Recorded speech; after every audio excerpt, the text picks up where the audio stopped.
Hi, baby boomer fans. We are Jackie and Janine, the Pfeiffer sisters, and love to talk about the 1950s, inviting you to reminisce with us as we explore experiences of that decade.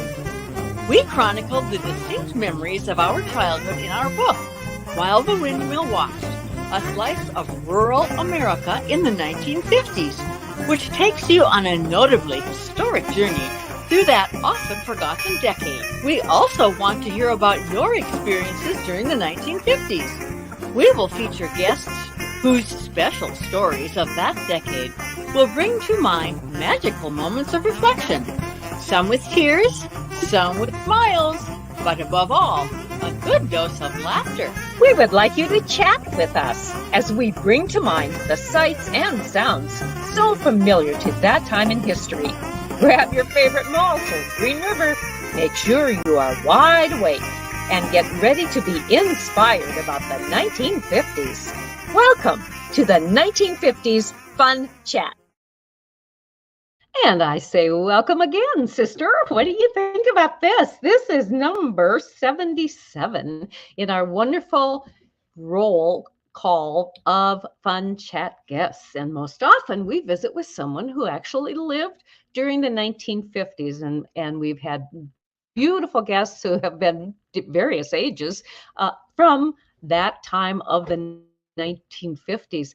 But we also offer the 1950s Fun Chat as a way for people to talk about their lives even after the 50s because of the influence they more than likely had by someone in their life who actually did live during that long lost decade of the 1950s. And today's guest is one of those people, and we know that you will enjoy hearing what she has to say. Jackie, go take it from there. Okay. Viewers, we're glad to have you back again.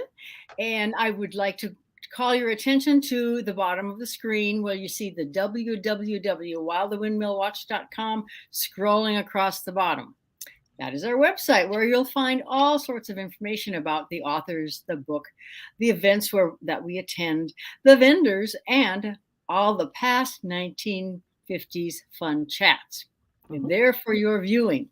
Also, look at the little book icon up in the top there, and you'll see within that a little white dot, and that is a very special icon. Our book was published in April 2021. 1 year later, in April 2022, this book received the National Independent Press Award in the regional nonfiction category as a distinguished favorite. So that little book is very glad to have received that. Next, though, I think we'll just get done with that housekeeping information and we'll introduce you to our new guest. As you viewers are aware, and Janine touched on it, most of our guests were from the 1950s. They grew up in the 50s or were influenced by that decade in the 1950s.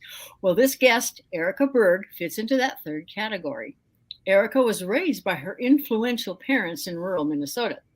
Her dad was reared in the town of Hitterdal, Minnesota, and her mom on a farm near Mahnomen, Minnesota. The farm had chickens, dairy cattle, plow horses, and one special horse named Cindy, who was their riding horse. Visiting her Granny Emily's farm near Mahnomen was Erika's favorite place to be. Erika was born in 1972 in Chicago. For the first 7 years of her life, she resided in Richton Park, which is an area in Chicago, South Chicago. She resided there with her family and one younger sister. Her family moved to England when she was 7 years old, where she and her sister began horseback riding lessons in the English or the hunt seat style. They lived there for 3 years and then moved back to the States. Erika and her husband, Eric, live on a farm where her husband grew up near Kindred, North Dakota, that's south of Fargo. They have 3 children. So Erika and Eric are both employed by North Dakota State University in the Animal Science Department, where Erika teaches primarily equine coursework, does research in horse-human interactions, and oversees the Bison Strides program. So welcome to the 1950s Fun Chat, Erika. Thank you both so much. I'm really excited to be here. Thank you. Hi, Erika. We are glad to have this connection with you. Erika, please tell us how the time you spent on your granny's farm instilled a love of the rural living and of gardening, as well as the respect for nature and earth.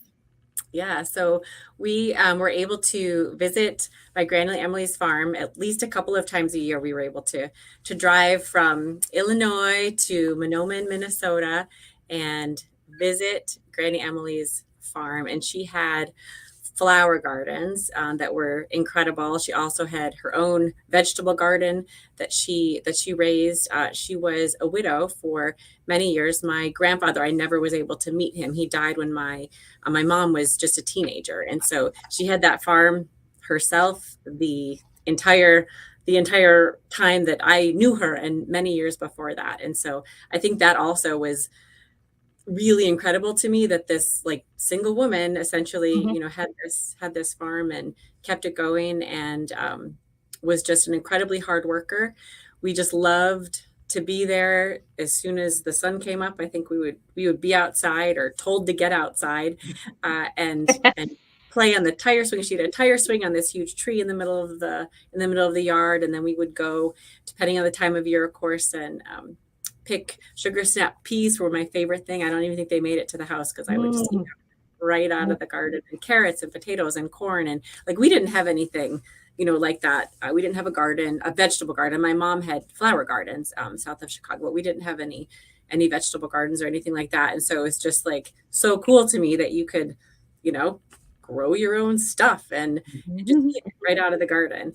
And that was incredible. And there were also, old barns, the old dairy stalls were there, and there was an old grain silo and just a couple of outbuildings. And we would go and find sale slips from dairy cattle from 1962, and just different things like that were super fascinating, both to me and my sister. And we had some neighbors that that were our age, thankfully, and so we're still very good friends. The Boynings lived in the next kind of little farm over, but we would just spend the days outside covered in DEET to keep the mosquitoes away, and even in the winter time, when we would go out to the pasture. There was this big old tree that had part of the trunk had fallen down, and we would make snow forts, and we'd be out there in our snow clothes for most of the day, just hanging out and making up stories and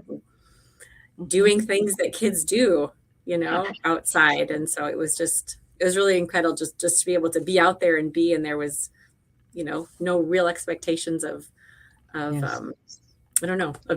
being or doing, except for what you were doing just with the earth and the trees and everything. So what an awesome education that is. And many children had the opportunity to have an education like that in the 60s, 50s, and ahead. It was just a great time to be a kid. Yeah. I know. I think now. So she had, when I was growing up, she had some horses that she would lease the land to, and so depending on the year, there would sometimes be horses out there. Not every year, but sometimes there would be, and they're always really sweet and kind, and we're probably real lucky we didn't get hurt, because we were not paying attention, I'm sure, doing things that we shouldn't have been doing, like jumping on the back and trying to see if we could ride the horse. And the ones that we had were always very gentle, and we were lucky that we probably didn't get hurt. So. Yes. And they evidently loved you too. Your personalities meshed together. Yeah, they were tolerant. I guess if they didn't, they just would walk away. They didn't stick around. So, So you mentioned horses, and then horses have become a very important part of your life. Yeah. So, can you tell us a little bit about the riding lessons when you were in England, please? Yeah, for sure. So when my sister and I thought we were moving to New England, we didn't realize we were like going across the Atlantic Ocean, and we said we could just stay in the house and live with the new people. And my parents were like, probably got to come with us. And so my parents promised us horseback riding lessons and a cat. And so there's no rabies on the British Isles. And so animals have to be quarantined for like 6 months. Or that's the way it was in 1980 something. I think it is still that way though. And so the cat that we had to stay in the US. My parents weren't going to subject the animal to 6 months of quarantine. And so we got a kitten each and then horseback riding lessons. And so that's how we started riding. So did those kittens stay in England after you moved? No, they came with us. Oh my gosh. Patches and Flopsy. They were like, our Patches was I think she was 17 or 18 years old. She lived to be. And so I had her my whole, like from when I was 7 till I was, she was still alive when I left for college. She was like my little, my sweet soul pet that I had. Yeah. And then my sister one. Yeah. Isn't it wonderful to have soul pets?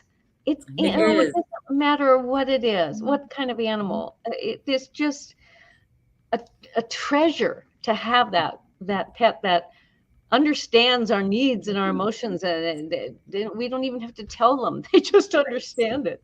That's right. Yeah. Right. So tell me about the relationship that you had with these horses in England. Were they rental horses? So did they go for lessons? Yeah. So we went to the London Equestrian Center was what it was called. And they had lots of ponies there. So they have, ponies. And so they had pastures that we would sometimes go and collect the ponies and come back.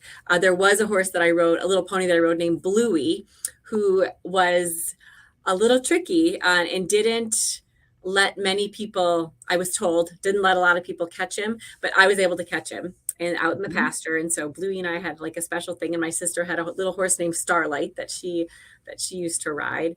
But we learned to ride. It was much more structured than when we moved back to the States and I was taking riding lessons. I was like, this is nothing like we had in England. In England, it was much more structured at the place that we were at. And so, but we learned to tack the horses, tack the ponies. We learned to, take care of them afterwards. Like if the pony was always the top thing, like you got your drink of water after the pony was taken care of. It wasn't like, you got to take care of yourself first. You took care of the animals first, and then you took care of yourself, kind of a thing. And so that also, was important to learn. That was a lesson our mothers taught us. Our mother taught us. Yeah. What was involved in taking care of the pony then after you were done riding? So we had to untack them, right? So we'd take their saddle and bridle off, put all that neatly away. And there's a certain way it had to be put back. And then we would have to groom them. We'd curry and then we'd brush them and we'd pick out their feet, see if they wanted a drink of water. And then we would turn them out in the pasture. But they always got like a grooming afterwards as well. And making sure again that their feet were picked out and there were no stones in there and that they were in better shape than when we started, So. When you rode them and took lessons, were you in an arena or were you in an outdoor, more of a trail area? It was an arena. And so it was an arena most of the time. And then we did like gymkhana, they call it, games. But then we also did do field rides, after we both started on a lead line with leaders because we didn't know what we were doing. And so then eventually you get unhooked and, but those ponies just like go around, like the trail horses kind of do most of the time. Sometimes they're a little naughty, but that's what you learn, I guess, learn to ride. And then eventually we would go out into the field and do field rides, but it was mostly arena work and games inside the arenas. Okay, good. So you're, as I mentioned, your life is sort of centered or evolved from there to big deal horse involvement here. Yeah. So at what time were you first enlightened to the healing power of horses for people? And was there an aha moment or did it kind of come gradually? Yeah. Well, I think like I always certainly loved, right? I loved the horses and to be around the horses. My mom did her master's degree. She was a music teacher for kindergarten through 8th graders for very many years in south of Chicago. And she did her master's degree in hippotherapy, which is, so hippo is Greek for horse. And so it's therapy with the help of a horse. And as part of that, she did some observations at different centers, in different programs. And there's a program called the Chef Center in Augusta, Michigan, which is the longest running therapeutic riding center in the United States. It was started in 1968.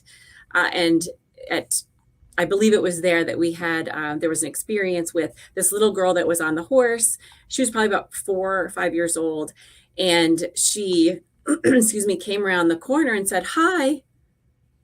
And everybody started to cry. And I was like, Mm. what's the deal? Like, she's 4 or 5 years old. I thought that's nothing to cry about. She should be able to say hi. Well, that was the first thing she'd ever said her whole entire life. Never Mm. had spoken a word before. And so later, I realized like how huge of a deal that was, but at the time, like my middle school self was like, oh, that's pretty cool. She said hi. I didn't really, understand like how incredible that was for that to happen. And so why do you think that the horses helped her, that they speak? So there's lots of reasons that we think about that, right? And so one of the things is motivation.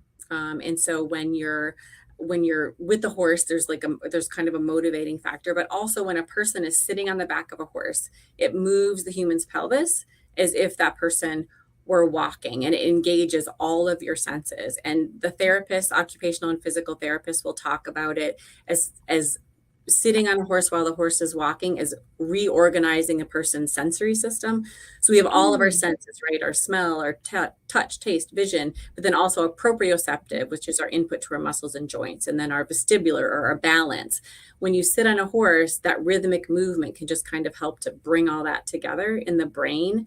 And then we just have these, I don't know, there's a lot more science behind us that we haven't figured out yet, what's happening there, but just kind of awakening, I guess, for lack of better terms. That's not really scientific, but just that figuring out, that I can use my voice. And then from there, we oftentimes it just sort of snowballs, from there. And even the articulation, we've had some of the therapists that we work with will have kids say words that are hard for them to say or to pronounce, and record that. And then before they ride, and then they are on the horse for 30 minutes, and then afterwards and say the same words. And it's much clearer than before they were.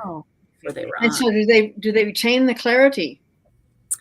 So not always. And so that's like where we have to figure out where the research piece comes in, like what's the dose and the frequency. So like a drug, right? Like figuring out what is the dose, the frequency, how often, how long does that stick, right? Like how long does those beneficial effects stay with the person? And it just kind of depends, right, on a lot of things that we have to figure out still.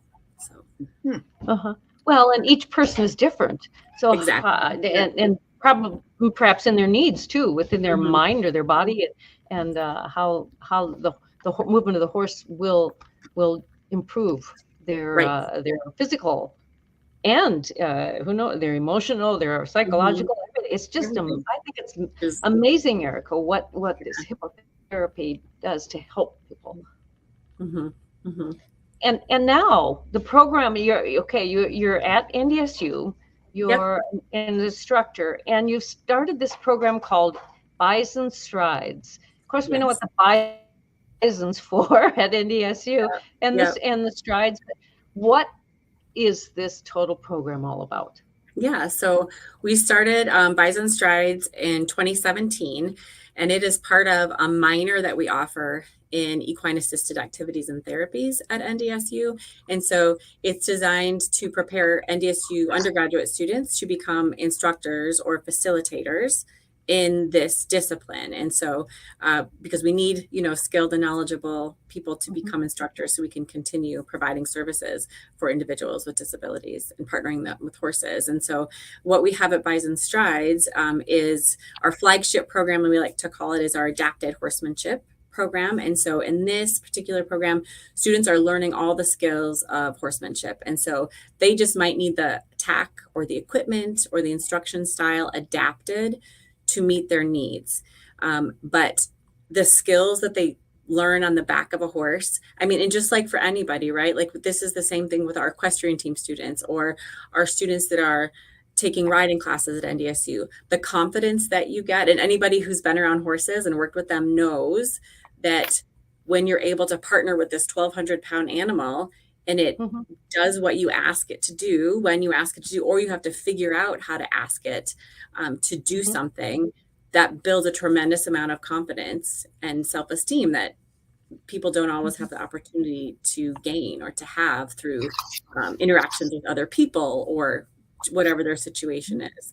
And then there's also, of course, physical and cognitive and mental benefits for that. And so we also partner with Beyond Boundaries Therapy Services, who provides physical and occupational therapy that incorporates them. That's in Fargo?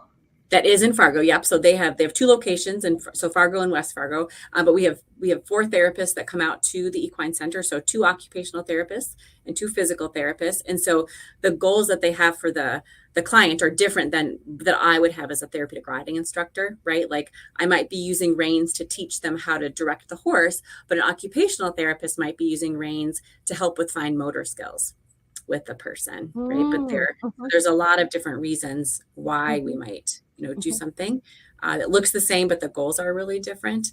And then we also have a veterans program that we offer, and there's no charge for our veterans program. And that is primarily a ground-based program. And so the veterans come in at different with different needs, different ages, different eras that they have served in the military. And we've got some folks that are coming in with post-traumatic stress disorder. And what is really amazing to watch is just what the horse is able to provide back, for those veterans, and recognizing when they're not having a great day. Like we can kind of see when the veteran walks in, or the individual who has post-traumatic stress disorder, when they walk in the arena, how the horses respond, like what's going on, like that maybe this isn't going to be the best day. And so the horses can help them to figure that out, and to recognize if they're getting anxious in their own body, and the horse can kind of give a response that's not as threatening as if a person says, it looks like you're really anxious today, or it looks like you're, that doesn't always feel that great. But when the horse is just doing it non-judgmentally, it feels a lot different and a lot better for people. Do veterans self-enroll in this, or is it recommended that they come for therapy to you? Yeah, so it's primarily self-enrollment, but we do have, some recommendations that we've gotten from different veterans groups, for sure, that say you should really check this out. And I've also learned that it works better for veterans to tell fellow veterans, you should really check this out, like that holds more weight, which understandably, rather than the person that runs the program going, oh, it's really good for you, you should try it. But when a fellow veteran says, it really helped me, then that makes a bigger difference. Have many of these veterans had an experience with horses prior to their coming to you? It really depends. Most of them not. Some, like, a little bit. We had one guy that had quite a bit of horse experience, but it's a different, because they're not his horses. And so you learn something from every horse that you encounter, really, from every animal that you interact with. They give you different information, and you can use that to recognize different things in yourself. And then the hope is then that you're able to carry that over and remember, how did I feel when I was with the horses, when my body felt calm, when I started to get anxious and stressed out? And sometimes we'll give them little braids of the horse's mane or tail that they can keep in their pocket, and then they can hold on to that, and then just try to think about, okay, as a little grounding kind of moment to think, okay, so I'm with the horses right now, and what did that feel like, and to try to get there outside the arena. So. When a client comes to you, how do you match them up with a horse, or are all the horses pretty much on the same level because because they're there in the first place? Right. No, so the horses are actually all really different that we have. And so one of the things that we do, well, first of all, they have different weight limits, because we've got, our 30-year-old guy just has to do the littles. He doesn't have any adults anymore that ride him.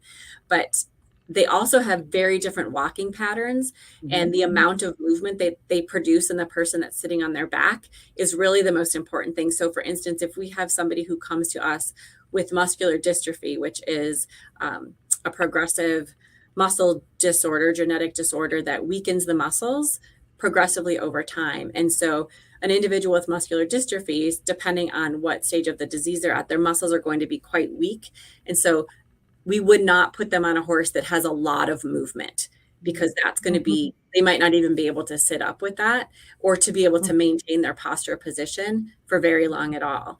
And then on the flip side, we might have a kid that comes in who's really sensory seeking, meaning that they are looking for input into their body. Like, so they might be jumping around or spinning or just doing these different things to try to figure out where their body's at in space. Then we would put them on a horse that's got a lot of movement, because then what that does, it kind of lets them know where their body is, and then they can pay attention to the instructor. So are there Western, English, or bareback, or is there a combination of those? It's a combination of all of those, actually. So we have, depending on what the person needs. So a Western saddle typically provides more support, right? Because it's got the, the swells and the cantle's a little higher in the back. You've got the horn to hang on to. And then we have our English saddles as well that have less support. And so that might be appropriate for somebody. And then we also have bareback pads that participants might use to ride in that as well. And the therapists, like the occupational and physical therapists, typically use the bareback pad because they can do different, the clients can ride sideways or backwards, or they can stand up, or they can kneel on the horse. And so those pads give a lot more flexibility than a saddle would for doing all that kind of stuff. So tell us, does a rider stay on by him or herself, or do you have guides on each side of them on the horse? What's the process? Sure. Yeah. And so that all depends on the individual. And so we have some individuals who have a horse handler plus 2 sidewalkers who are walking on either side and maybe are physically holding like over their knee on the horse to help them stay on the horse to stay safe. If their balance is really poor, they're going to require those, 3 additional people to help. And then we also have riders who are independent. We are, helping maybe hold the horse when they get on the horse, and then we turn them loose and they're riding. And so our goal is for everyone to be as independent as possible. And for some people, that might mean that they have a horse handler and 2 sidewalkers for the entire lifetime that they're riding. But we can do things with the horse and with the activities that we're engaging in to work on that independence for them, as much as they're able to be independent. How do you know when someone graduates from the program? Yeah. And so we've had participants in the program, our whole 6-year existence, and we'll probably continue to ride. And then we have had kiddos, or I say kiddos only because it's usually kiddos that, have graduated. And so that's typically a conversation with the parents to say, I think they've kind of reached their potential here at Bison Strides. And we have a couple of folks in town that do lessons that we would recommend them to go to as well. And so it kind of just depends on the individual and what they need. Are these people who are helpers? I'm sorry. Go ahead. Are the people who are helpers? Are they psychs? Are they students from NDSU? Yeah. Or are they paid employees, or what? Nope. So if we had to pay, so all of our volunteers, we would not exist without volunteers, because I think it's the nonprofit sector. They do an estimate every year of what a volunteer hour is worth. And I think it was like $29.58 for 2022. So if we had to pay like $30, $60, $90 plus the instructor, plus the horse fees, like there's no way. So the volunteers are really the heart of the program. So we have NDSU students, we've got students from Concordia that come, from MSUM, we've got community volunteers, there's faculty and staff from different places. So we are super lucky to be in a college town. We've got, just all these great students to choose from. And there's also University of Mary has an occupational therapy campus here in Fargo. And then the University of Jamestown has a physical therapy campus here in Fargo. And so we get those therapy students out as well. And so we're very blessed to have generally very, very few times do we struggle to find volunteers. So we're really lucky for that. How do you get word out that you need volunteers? So we have a Facebook page. So we do the social media thing. And then we also will post, I'll just send an email out to campus at NDSU and say, there's a volunteer training, for this particular organization, and if you're interested to come on out. And so that has worked really well for us in the past. When we were first starting, I would also do a press release, for the paper, but we haven't done that or needed to do that for volunteers in a couple of years now. So. And I believe when we were talking prior to broadcasting, you mentioned that, or maybe it was with Keith Johnson when we did his fun chat, which was number 71. This is number 77. But because he has a horse in the program, maybe he might have been the one who said how beneficial it is for students who are going through finals and are under stress and just come there to pet the horses. Can you tell us a little bit about that? Yeah, sure. I mean, so the thing is, when you think about Bison Strides, is a program for individuals with physical, cognitive, emotional, behavioral, or mental health diagnoses, right? But we also know that anybody can benefit from being with horses. And so just the opportunity for students to come out to the barn is oftentimes therapeutic for them as well. And so we hear countless times over and over and over about, volunteers wanting to give of their time and of themselves, but then they end up getting so much more back in return than they anticipated with this program. And that's really cool. And part of that is because of the students, the riders that we have, and they recognize that everybody has something to offer, right? Just because somebody uses a wheelchair, they have so much to offer the world, and so it also is a very humbling experience, I think, for people to recognize, like, oh, everyone has something to contribute to the world. And we've done a couple of times where we've brought the horses onto campus, during finals week, and we've had like 70 students in an hour and a half come through just to spend like 3 or 4 minutes petting the horses. And we have 2 miniature horses named Tony and Spark, who've been making their rounds about town. We bring them to campus occasionally. And we had 40 students show up. We advertised at the day, Tony and Spark are going to be at Shepherd Arena, and just to come and spend literally 5 minutes with these horses. Yes. And so, I mean, the potential is tremendous for the amount of healing that can happen when we partner horses and people together. Erika, how do you get funding for your program? Well, for that, I have to have a huge shout out to Giving Hearts Day. We've been with Giving Hearts Day since 2018, I believe. And so we had, I think we raised like $5,000. And then the next year was like $10,000. And then we were at, 20 some. And then last year we raised 36 online. This year we raised $46,000 online. I know, it's incredible. And we have had a very, very generous donor from the John Ballantyne Donor Advised Fund at the Fargo Moorhead Area Foundation that has donated dollars to us, $100,000 last year, $100,000 again this year, and we were able to use that for matching money. And we also just have, donors from the community whose name shows up every year for giving on Giving Hearts Day. And so that's really our only fundraiser, that we do for Bison Strides. But it's super important because we have to pay, like our old guys who eat the senior feed and have all the kind of maintenance are over $600 a month. And you're talking horses, not people. They're talking horses. Yeah, sorry. Yes, not old people. Yes. Old horses. Sorry. And so, like Bronco and Winston are 30, late 20 horses that are getting all this extra, stuff to keep them in good shape. It's costly to feed them, but like then what they're giving back to humanity is really priceless. So worth it. Yeah. And Giving Hearts Day, this is, your broadcast is streaming on February 27th, but Giving Hearts Day was when this year? It was February 9th. So it was just last Thursday.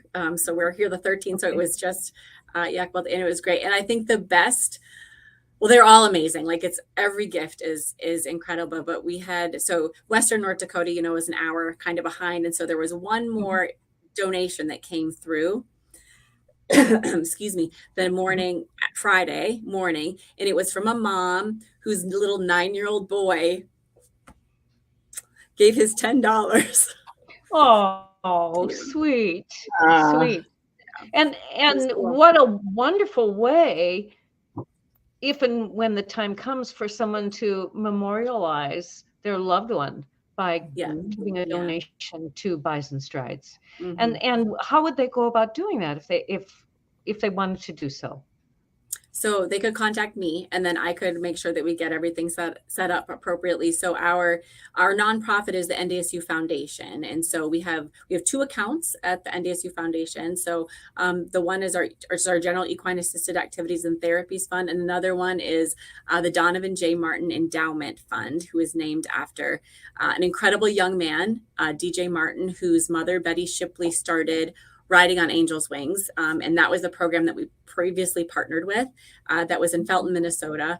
Amazing, amazing family, amazing human beings. And so that endowment is named in his honor. And so there's those 2 ways to give in and to support the program. Okay. All right. And I want to go back to, I mentioned Keith Johnson's name because he has donated a very special horse, and maybe even more than this one, but a very special horse to your program. Can you tell us about that, please, and give some love to Keith for doing it? Yes, absolutely. Keith Johnson I would give him a hug over this if I could. So he is an amazing supporter of Bison Strides and our equine program at NDSU in general. He's loaned horses to our equine science program for many years. And Cutter is a Palomino gelding who came to Bison Strides when he was, I believe, 8 or 9 years old. And this horse we was voted our horse of the year for Bison Strides this year. And he is amazing. He's 13 this year, but he does everything. He does our groundwork with our equine assisted learning group. He's done a college group for women with anxiety. He does our riding. One of our veterans rides him. He does physical occupational therapy. He's just this amazing horse. And we have one little guy who does physical and occupational therapy named Teddy. And he loves Cutter. Cutter is like his horse. And he has actually a stuffed animal, Cutter, that he carries with him every place he goes. And his mom, Kelly, gave us a beautiful testimonial about the impact that Cutter has had for her son and for their family. And it's really cool. And so Keith was able to be at our open house this past December and speak with Kelly, with a couple of other parents whose children ride Cutter, with one of our veterans who rides Cutter. And Keith just, like, every time I talk to him still, he's just blown away. That the impact that his horse is having, and that all the horses are able to have for people. And he's had horses his whole life, right? Like, he gets it, but just the level of impact is so different. It's like so much deeper and so much greater than we could even imagine, I think, for families. And so that's just such a cool thing. So. Erika, when, for instance, with Cutter, when he sees this little guy, does he whinny do they correspond in a language? Well, he gets his little head down, so they're tied up usually in the arena to start with. And then Teddy will come over and Cutter just puts his head down and just he just will relate there. And because they don't do that for everybody. And I don't know, I don't know what it is, but they'll, for some, like Bronco Cutter wouldn't want me coming up and hugging their head. They would be like, back off, lady. But they will stay there, close their eyes, and they'll just hang out. It's probably relaxes Cutter too at the same time. It could. I mean, right? So there's that, this chemistry that's just a really cool thing to be able to witness that. So yes. Yeah. He's a great horse, and we're just so grateful for Keith and Becky for supporting Bison Strides and loaning us Mr. Cutter. So. And Cutter's won a national recognition. Is that correct? Well, he's going to be nominated for one. So we have Bronco is our horse that won that. Yeah, that was a huge deal. And so it's been over a year, so I can finally talk about this horse without crying. Probably. I used to not. It was even uncomfortable. It was too much crying from Erika talking about the horse. But this horse he's like a unicorn. He's amazing. And so it's a pretty big deal for that award. So he was nominated for our region, which is what Cutter will be nominated to. And so that's North Dakota, Minnesota, Wisconsin, and South Dakota. And then a horse is selected. So he won from that region. And then he went to the national competition, which is among the other 11 our regions that we have for our professional organization, and he was selected for that. Oh, I mean, there's thousands of horses that do this work in the United States, so it was like, it's a pretty big deal. It's a pretty big deal. Were there parameters that had to be met in order to be a finalist or considered to be that national horse? So there's an application process that you have to complete, right? And then you kind of rank your horse on different characteristics and different things. And then there's essays. So we've had an essay from one of our therapists that wrote about him. And then I wrote, his letter of recommendation, I guess you could say. And so the evidence in those letters and then his application itself were what put him over the top. So wonderful. Well, congratulations to Cutter and you and Bronco and the whole program. Thank you. Yes. Well, viewers, we hope that you have really just gleaned some wonderful information from our fun chat with Erika Berg. And as we talked about donating and helping to fund the Bison Strides program, Erika said that you could reach out to her through Bison Strides, but if you are unsure of what that address might be or how to get a hold of her, please feel free to contact Jackie and me at sisters@whilethewindmillwatch.com. That's our email, sisters@whilethewindmillwatch.com. And we'll pass your information on to Erika and we'll connect you so that you can work together on something like that. It's certainly a very, very beneficial program. Erika, we just thank you so much for being our guest today. And we love it that you came on, even though you were born in the 1950s. But boy, this is just truly demonstrates how the effect of the 1950s and how that rubs off on the continuing generations time after time. So we just thank you so much for being our guest. Well, thank you. Thank you for having me. I super appreciate it and appreciate the opportunity to talk about Bison Strides. And our website is kind of easy too. That's just bisonstrides.org. So if people want to check it out, before that's great. But yeah, thank you both so much. You're welcome. And there would be a contact button at that website. Would there be bisonstrides.org? Would there be a way that people could contact also? Okay. Sounds good. Well, Jackie, how thrilling has this been? I've really enjoyed it. But speaking of buttons, I have a couple of buttons I would appreciate our viewers to touch, and that is the red subscribe button that you see, as well as the blue thumbs up button. Please consider touching your fingers on those two things and tell your friends, even your relatives, about the 1950s Fun Chat. Until next time, toodaloo.